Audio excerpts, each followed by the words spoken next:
ಹೋದ್ ತಿಂಗಳು ಜೂನ್ ತಿಂಗಳಲ್ಲಿ ಒಂದು ಆದೇಶ ಬರುತ್ತೆ. ಕಮಿಷನರ್ ASI ಕಮಿಷನರ್ ಇದ್ದ ದಿನೇಶ್ ಕುಮಾರ್ ಅಂತೇಳಿ ಕಮಿಷನರ್ ಒಂದು ಆದೇಶ ಹೊರಡಿಸ್ತಾರೆ. 9ನೇ ತಾರೀಕಿಂದ ಆದೇಶ OPD ಸ್ಟಾಪ್ ಮಾಡಿ, ಖಾಸಗಿ ಆಸ್ಪತ್ರೆಗಳಿಗೆ ರೆಫರಲ್ ಲೆಟರ್ ಕೊಡೋದನ್ನ ನಿಲ್ಲಿಸಿ, ಅಗತ್ಯ ಇದ್ರೆ ಮಾತ್ರ ಕೊಡಿ ಅಂತ ಹೇಳ್ಬಿಟ್ಟು ಈ ಆದೇಶ ಹೊರಡಿಸ್ತಾರೆ. ಅಗತ್ಯ ಅಂತ ಹೇಳಿದ್ರೆ ಯಾವುದು, ಹಾರ್ಟ್ ಅಟ್ಯಾಕ್ ಆದ್ರೆ ಅಥವಾ ಹಾರ್ಟ್ ಸಮಸ್ಯೆ ಇದ್ರೆ ಎಮರ್ಜೆನ್ಸಿ ಚಿಕಿತ್ಸೆಗಳು ಅಂತ ಹೇಳ್ತಾರೆ. ಬಿಟ್ರೆ ಒಂದು ಇದಕ್ಕೆ ಸಂಬಂಧಪಟ್ಟಂಗೆ ಹೃದಯಕ್ಕೆ ಸಂಬಂಧಪಟ್ಟ ಸಮಸ್ಯೆ ಇದ್ರೆ ಮಾತ್ರ ಸ್ಪಂದಿಸಿ ಅಂತ ಓವರಲ್ ಆಗಿ ಹೇಳಿದ್ದಾರೆ. ಇದೇನಾಗ್ತಿದೆ ಅಂತ ಹೇಳಿದ್ರೆ ಇಲ್ಲಿ IP ಗಳಿಗೆ ತುಂಬಾ ದೊಡ್ಡ ಮಟ್ಟದ ಸಮಸ್ಯೆ ಆಗ್ತಾ ಇದೆ.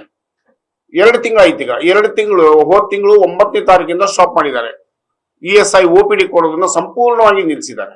ಇದರಿಂದ ಕಾರ್ಮಿಕರಿಗೆ ದೊಡ್ಡ ಮಟ್ಟದ ಸಮಸ್ಯೆ ಅಂತ ಹೇಳಿದ್ರೆ ಅದು ಕಾರ್ಮಿಕರ ಜೇಬಲ್ಲಿ ಜೇಬಿಕೆ ಹಾಕಿದ್ರೆ 10 ರೂಪಾಯಿನೂ ಒಂದ್ಸಾರಿ ಸಿಗೋದಿಲ್ಲ ಅವ್ರ ಜೇಬಲ್ಲಿ. ಅಂತದ್ರಲ್ಲಿ ದುಡ್ಡು ಕೊಟ್ಟು ಟ್ರೀಟ್ಮೆಂಟ್ ತಗೊಳ್ಳೋ ವ್ಯವಸ್ಥೆ ಇವತ್ತು ನಮ್ಮ ESI ಇಂದ ನಡೀತಾ ಇದೆ. ಯಾವ ಕಾರಣಕ್ಕೆ ಇದನ್ನ ಮಾಡಿದಾರೆ ಅನ್ನೋದ್ರ ಬಗ್ಗೆ ಗೊತ್ತಿಲ್ಲ. ಪೂರ್ಣ ನಾನು ಪ್ರೆಸ್ ನೋಟ್ ಅಲ್ಲಿ ಬರ್ದಿದ್ದೀನಿ. ಈ ವಿಚಾರವಾಗಿ ನಾವು ಒಂದು ಬೇಡಿಕೆಯನ್ನಿಟ್ಟು ಹೋರಾಟನೂ ಮಾಡ್ಬೇಕು ಅನ್ನೋ ತೀರ್ಮಾನಕ್ಕೆ ನಾವು ಬಂದಿದ್ವಿ. ಇವ್ರೇನಾದ್ರೂ ಒಂದು ಸ್ಪಂದಿಸ್ತಾ ಇದ್ರ ಸಂದರ್ಭದಲ್ಲಿ ಇದೇ ಒಂದು ವಿಚಾರಕ್ಕೆ ಹಲವು ಬಾರಿ ನಾವು ಸಂಬಂಧಪಟ್ಟ ಅಧಿಕಾರಿಗಳಿಗೆ ಮನವಿ ಸಲ್ಲಿಸಿದೀವಿ. ಯಾರು ಇದಕ್ಕೆ ಕೇರ್ ಅಂತಿಲ್ಲ. ಮತ್ತೆ ನಮ್ಮ ರಾಘಣ್ಣನವ್ರ ಕಡೆಯಿಂದಾನು ಫೋನ್ ಮಾಡಿಸಿದೀವಿ, ನಮ್ಮ MLC ಅರುಣ್ರವರಿಂದಾನು ಫೋನ್ ಮಾಡಿಸಿದೀವಿ. ಬಿಟ್ರೆ ಚನ್ನಬಸಪ್ಪನವ್ರು ನಮ್ಮ MLA ಅವ್ರ ಕಡೆಯಿಂದಾನು ಫೋನ್ ಮಾಡಿಸಿದ್ವಿ. ಆಯ್ತು ಸರ್, ನಾವು ತಕ್ಷಣನೇ ನಾವು ಸ್ಪಂದಿಸ್ತೀವಿ ಅಂತ ಹೇಳ್ತಿದ್ದಾರೆ. ಯಾವುದಕ್ಕೂ ಸ್ಪಂದಿಸ್ತಾ ಇಲ್ಲ.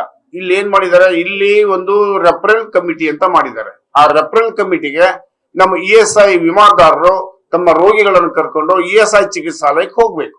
ಅಲ್ಲಿಂದ ಅವರ ಬಯೋಡಾಟಾ ಡೀಟೇಲ್ಸ್ ಏನಾಗಿದೆ ಅನ್ನೋದ್ರ ಬಗ್ಗೆ ದಾವಣಗೆರೆಗೆ ಇವರು ಮೇಲ್ ಹಾಕ್ತಾರೆ. ಆ ಮೇಲ್ ಹಾಕಿ 2 ದಿನ 3 ದಿನ ಆದ್ಮೇಲೆ ಅಲ್ಲಿಂದ ಅಪ್ರೂವಲ್ ಕೊಡ್ತಾರೆ. ಅಷ್ಟರೊಳಗೆ ಏನಾದ್ರೂ ಆ ರೋಗಿ ಸತ್ತು ಹೋದ್ರೆ ಅದಕ್ಕೆ ಹೊಣೆ ಯಾರು? ಅದನ್ನ ಕೇಳಿದ್ರೆ ಇಲ್ಲಪ್ಪ, ನಾವು ಲೇಟ್ ಮಾಡೋದಿಲ್ಲ, ನಿಮ್ಮ ಮೇಲ್ ಬಂದ ತಕ್ಷಣ ಕಾರ್ಮಿಕರಿಗೆ ಹುಷಾರಿಲ್ಲ, ರೋಗಿ ಮೇಲ್ ಬಂದ ತಕ್ಷಣ ವಿತಿನ್ 2 ನಿಮಿಷ 5 ನಿಮಿಷದಲ್ಲಿ ನಾವು ಅಪ್ರೂವಲ್ ಕೊಡ್ತಾ ಇದೀವಿ ಅಂತೇಳಿ ಬಸನಗೌಡ, ದಾವಣಗೆರೆಯಲ್ಲಿ ಬಸನಗೌಡ ಅಂತ ಇದ್ದಾರೆ, ಅವ್ರು ಹೇಳ್ತಾ ಇದ್ದಾರೆ. ಬಸನಗೌಡ ಅವರು ನಾವು ತಕ್ಷಣ ಅಪ್ರೂವಲ್ ಕೊಡ್ತಾ ಇದೀವಿ. ಆದ್ರೆ 3 ದಿನ ಇಟ್ಕೊಂಡ್ ಕೂರ್ತಾರೆ. ಕೊಟ್ರಾಯ್ತು ನೋಡೋಣ, ಆ ಕಾಯಿಲೆಗೆ ಬರೋದಿಲ್ಲ, ಈ ಕಾಯಿಲೆಗೆ ಬರೋದಿಲ್ಲ. ಈಗ ಕಣ್ಣಿನ ಸಮಸ್ಯೆ ಇದ್ದವರಿದ್ದಾರೆ, ಕಣ್ಣಿನ ಸಮಸ್ಯೆಗಂತೂ ಸ್ಪಂದಿಸ್ತಾನೆ ಇಲ್ಲ. ಹಲ್ಲು ನೋವು ಅಂತ ತುಂಬಾ ಒದ್ದಾಡ್ತಾ ಇದ್ದಾರೆ, ಅದಕ್ಕೂ ಕೂಡ ಸ್ಪಂದಿಸ್ತಾ ಇಲ್ಲ. ದೊಡ್ಡ ಮಟ್ಟದ ಸಮಸ್ಯೆ ಆಗ್ತಾ ಇದೆ ಇದು. ಹಾಗಾಗಿ ಮಾಧ್ಯಮ ಪ್ರತಿನಿಧಿಗಳ ಮುಖಾಂತರ ಈ ಸಮಸ್ಯೆಗೆ ನಾವು ಪರಿಹಾರ ಕಂಡ್ಕೋಬಹುದು ಅಂತೇಳಿ ರಾಜ್ಯ ಸರ್ಕಾರದ ಗಮನ ಸೆಳೆದು ಈ ಕಡೆ ಒಂದು ಸಾರ್ವಜನಿಕರ ಗಮನಕ್ಕೂ ತಂದು ಇಂತಹ ಸಮಸ್ಯೆಗೆ ನಿಮ್ಮ ಮುಖಾಂತರ ಪರಿಹಾರ ನಾವು ಕಂಡ್ಕೋಬಹುದು ಅನ್ನೋ ನಿರ್ಧಾರಕ್ಕೆ ಬಂದು ಇವತ್ತೊಂದು ಪತ್ರಿಕಾಗೋಷ್ಠಿಯನ್ನ ನಾವು ಕರೆದಿದ್ದೀವಿ. ಇದಕ್ಕೆ ನಿಮ್ಮ ಸಹಕಾರ ನಮಗೆ ತುಂಬಾ ಅಗತ್ಯ ಇದೆ ಸರ್. ಈ ಕರ್ನಾಟಕದಲ್ಲಿ ಮಾತ್ರ ಆಗಿದೆ OPD ಸ್ಟಾಪ್ ಮಾಡಿರೋದು. ಎಂಟೈರ್ ಕರ್ನಾಟಕದಲ್ಲಿ OPD ನಿಲ್ಸಿದ್ದಾರೆ. ಹೋದ ತಿಂಗಳು ಜೂನ್ 9ರಿಂದ ನಿಲ್ಸಿದ್ದಾರೆ. ಇಲ್ಲಿಯ ತನಕ ಸರಿಯಾಗಿಲ್ಲ.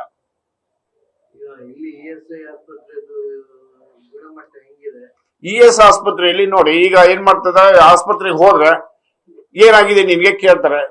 ಅದಕ್ಕೆ ಸಂಬಂಧಪಟ್ಟ ಮೆಡಿಸಿನ್ ಅನ್ನ ಅಲ್ಲಿದ್ರೆ ಕೊಡ್ತಾರೆ, ಇಲ್ದಿದ್ರೆ ಕ್ಯಾಪಿಟೇಷನ್ ಲೆಟರ್ ಖಾಸಗಿ ಆಸ್ಪತ್ರೆಗೆ ಬರೀತಾ ಇದ್ರು. ಈಗ ಅದೆಲ್ಲ ಇಲ್ಲ. ಇಲ್ಲಿದ್ದ ಮೆಡಿಸಿನ್ ತಗೋಬೇಕು, ಹೋಗ್ಬೇಕು. ರೆಫರಲ್ ಲೆಟರ್ ನಾವು ಕೊಡೋದಿಲ್ಲ. ನೀವು ಹಾಸ್ಪಿಟಲ್ ಅಲ್ಲಿ ಅಡ್ಮಿಟ್ ಆಗಿ ಫಾರ್ಮ್ ನಂಬರ್ 5 ಅನ್ನ ತಂದು ಇಲ್ಲಿಗೆ ಸಬ್ಮಿಟ್ ಮಾಡ್ಬೇಕು. ಇಲ್ಲಿ ESI ಚಿಕಿತ್ಸಾಲಯಕ್ಕೆ ಅವ್ರು ಅದನ್ನ ನೋಡಿ ಮೇಲ್ ಹಾಕ್ತಾರೆ ದಾವಣಗೆರೆಗೆ. ರೆಫರಲ್ ಕಮಿಟಿ ಅಂತ ಮಾಡ್ಕೊಂಡು ರೆಫರಲ್ ಕಮಿಟಿಗೆ ಮೇಲ್ ಹಾಕ್ತಾರೆ. ರೆಫರಲ್ ಕಮಿಟಿಯವರು ಅವರಿಗೆಲ್ಲ ನಿದ್ದೆ ಊಟ ಮುಗಿದ ಮೇಲೆ ಬಂದು ಅಪ್ರೂವಲ್ ಕೊಡೋಷ್ಟೊತ್ತಿಗೆ ಪೇಷಂಟ್ ಬದುಕಿದ್ರೆ ಟ್ರೀಟ್ಮೆಂಟ್, ಇಲ್ಲ ಸತ್ತೋದ್ರೆ ಮುಗಿದೋಯ್ತು. ಈ ತರದ ಸಮಸ್ಯೆಯನ್ನ ನಿರ್ಮಾಣ ಮಾಡಿದ್ದಾರೆ. ದೊಡ್ಡ ಮಟ್ಟದ ಸಮಸ್ಯೆ ಆಗ್ತಿದೆ. ಪ್ರತಿದಿನ ಕಾರ್ಮಿಕರಿಂದ ನೂರಾರು ಫೋನ್ಗಳು.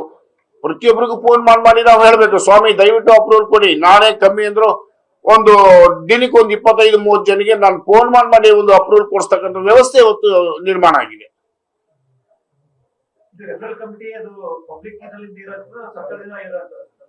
ಸರ್, ಇವರೊಂದು ಕಮಿಟಿ ಅಂತೇಳಿ ESI ಇಂದ ಒಂದು ರೆಫರಲ್ ಕಮಿಟಿ ದಾವಣಗೆರೆಯಲ್ಲಿ ಮಾಡಿ ಇಟ್ಕೊಂಡಿದ್ದಾರೆ. ಆ ರೆಫರಲ್ ಕಮಿಟಿಗೆ ಇಲ್ಲಿ ಡಾಕ್ಟರ್ಗಳು ನೋಡ್ಬಿಟ್ಟು ಪೇಷಂಟ್ ಅನ್ನ ನೋಡ್ಬಿಟ್ಟು ಮೇಲ್ ಹಾಕ್ತಾರೆ. ನೋಡಿ ಇದು ಬೇಕಿದು, ಈ ತರ ಒಂದು ಹಾಕಿ ಅಂತೇಳಿ ಇಲ್ಲಿಂದ ತಕ್ಷಣನೇ ಇಲ್ಲಿ ವೈದ್ಯರು ರೆಫರಲ್ ಕಮಿಟಿಗೆ ಮೇಲ್ ಹಾಕ್ತಾರೆ. ಅಲ್ಲಿ ಅವರ ರೆಫರಲ್ ಕಮಿಟಿಯಿಂದ ಆ ಪೇಷಂಟ್ ಗೆ ಅಪ್ರೂವಲ್ ಕೊಡ್ಲಿಕ್ಕೆ 2 ರಿಂದ 3 ದಿನ, ಕೆಲವಕ್ಕೆ ಒಂದೇ ದಿನಕ್ಕೆ ಕೊಡ್ತಾರೆ, ಕೆಲವು 2 ದಿನ 3 ದಿನ ಆಗುತ್ತೆ. ಇಷ್ಟೊತ್ತಿಗೆ ಈ ಪೇಷಂಟ್ ಗಳಿಗೆ ಅಡ್ಮಿಟ್ ಮಾಡಿರೋ ಪೇಷಂಟ್ ಗಳಿಗೆ ಟ್ರೀಟ್ಮೆಂಟ್ ಗೆ ದುಡ್ಡು ಕಟ್ಟಿದ್ರೆ ಇಲ್ಲಿ ಚಿಕಿತ್ಸೆ ಇಲ್ಲ ಅಂತಂದ್ರೆ ಇಲ್ಲ. ದುಡ್ಡು ಕಟ್ಟೋದಕ್ಕೆ ಅವ್ರ ಹತ್ರ ದುಡ್ಡು ಇರೋದಿಲ್ಲ, ಇಲ್ಲ ಸಾಲ ಸೂಲ ಮಾಡಿ ಬಂದು ದುಡ್ಡು ಕಟ್ಟಬೇಕು. ಈ ತರದ ಒಂದು ವ್ಯವಸ್ಥೆ ನಿರ್ಮಾಣ ಆಗಿದೆ. ESI ಈಗ ಏನ್ ಹೇಳಿದ್ರು, ಫಸ್ಟ್ ಒಂದು ಸಭೆ ಕರೆದ್ರು, ನಾವು ಸೊಸೈಟಿ ಮಾಡ್ತಾ ಇದ್ದೀವಿ, ಸೊಸೈಟಿ ಮಾಡೋದ್ರಿಂದ ಕಾರ್ಮಿಕರಿಗೆ ತುಂಬಾ ದೊಡ್ಡದ ಉಪಯೋಗ ಆಗ್ತದೆ. ಬೆಳಿಗ್ಗೆ ನೀವು ಮೆಡಿಸಿನ್ ಇಲ್ಲ ಅಂತ ಒಂದು ಇಂಡೆಂಟ್ ಹಾಕಿದ್ರೆ ಸಂಜೆ ಒಳಗೇನೆ ಮೆಡಿಸಿನ್ ಸಿಗುತ್ತೆ. ಈ ತರದ ಒಂದು ಭರವಸೆ ಕೊಟ್ಟು ಏಪ್ರಿಲ್ ಇಂದ ESI ನ ಸೊಸೈಟಿ ಮಾಡಿದ್ದಾರೆ. ಮೊದಲು ನಿರ್ದೇಶಕರು ಅಂತ ಇದ್ರು, ESI ನಿರ್ದೇಶಕರು ಅಂತ ಇದ್ರು, ಈಗ ನಿರ್ದೇಶಕರಿಲ್ಲ, ಈಗ ಕಮಿಷನರ್ ಅಂತ ಮಾಡಿದ್ದಾರೆ. IAS ತಂದು ಕೂರಿಸಿದ್ದಾರೆ. ಅವ್ರು ಕೂತ್ ಮೇಲೆ ಇಲ್ಲಿ ಸಮಸ್ಯೆ ಆಗಿದೆ.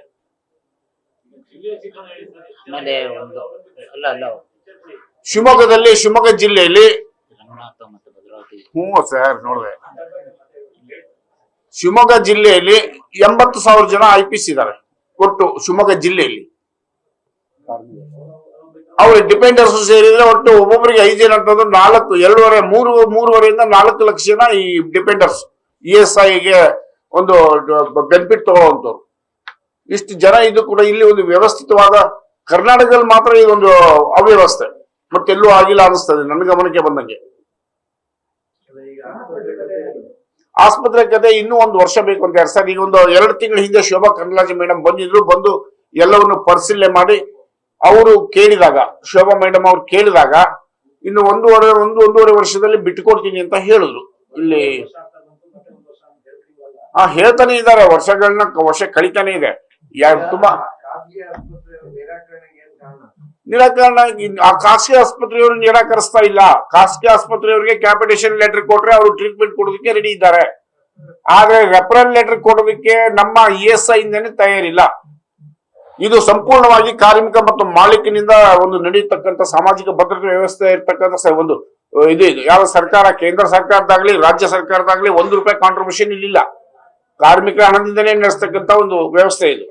ಇಲ್ಲಿಯೂ ಕೂಡ ಹೊಳೆ ನೀರಿಗೆ ದೊಣ್ಣೆ ನಾಯಕನ ಅಪ್ಪಣೆ ಅನ್ನೋ ಹಾಗೆ ಯಾರೋ ಅಧಿಕಾರಿಗಳು ಅಪ್ರೂವಲ್ ಕೊಟ್ಟ ಮೇಲೆ, ಅವ್ರು ಅಪ್ರೂವಲ್ ಕೊಡೋದಕ್ಕೆ ನಮ್ಮ ಕಾರ್ಮಿಕ ರೋಗಿ ಬದುಕಿರ್ಬೇಕಲ್ಲ. 3 ದಿನ ಅಪ್ರೂವಲ್ ಕೊಡೋದಕ್ಕೆ ಲೇಟ್ ಮಾಡಿದ್ರೆ